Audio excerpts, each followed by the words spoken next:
আজ থেকে বহু বছর আগের কথা। ভক্ত শালবেগ ছিলেন প্রভু জগন্নাথের এক পরম অনুরাগী। প্রতি বছর রথযাত্রার সময় তিনি পুরীতে গিয়ে প্রভুর রথের দড়ি টেনে নিজের জন্ম সার্থক করতেন।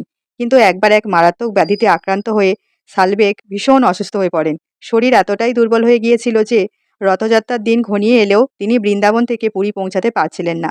বিছানায় শুয়ে শুয়ে অঝোর ধারায় চোখের জল ফেলে ব্যাকুল মনে প্রভু জগন্নাথের কাছে প্রার্থনা করতে লাগলেন, হে নীলমাধব, হে জগৎপতি, আমি তো তোমার দর্শন ছাড়া বাঁচব না। আমার এই জীর্ণ শরীর, আমাকে একবারের জন্যও দর্শন দেবে না প্রভু? তুমি যতক্ষণ না আমি এসে পৌঁছাচ্ছি ততক্ষণ তোমার রথে অপেক্ষা করো প্রভু, এগিয়েও না। এদিকে পুরীতে তখন মহা সমারোহের সাথে রথযাত্রা শুরু হয়ে গেছে। জগন্নাথ দেবের নন্দীঘোষ রথের দড়ি ধরে হাজার হাজার ভক্ত টানতে শুরু করলো। কিন্তু আপনারা বিশ্বাস করবেন না, হাজার হাজার মানুষের গায়ের জোর, এমনকি বড় বড় শক্তিশালী হাতি দিয়েও টানানোর পর প্রভু জগন্নাথের রথ নিজের জায়গা থেকে এক চুলও সরল না। সবাই তা দেখে তাজ্জব হয়ে গেল। পুরীর রাজা, রাজপুরোহিত সবাই চিন্তায় পড়ে গেলেন যে রথ কেন এগোচ্ছে না।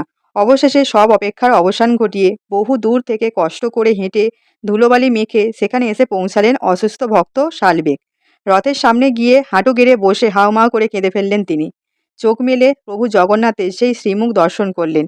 আর অবিশ্বাস্য হলেও সত্যি, শালবেগের দর্শন করা শেষ হওয়া মাত্রই কোনো শক্তি ছাড়াই জগন্নাথ দেবের রথ আবার নিজে থেকেই এগোতে শুরু করলো।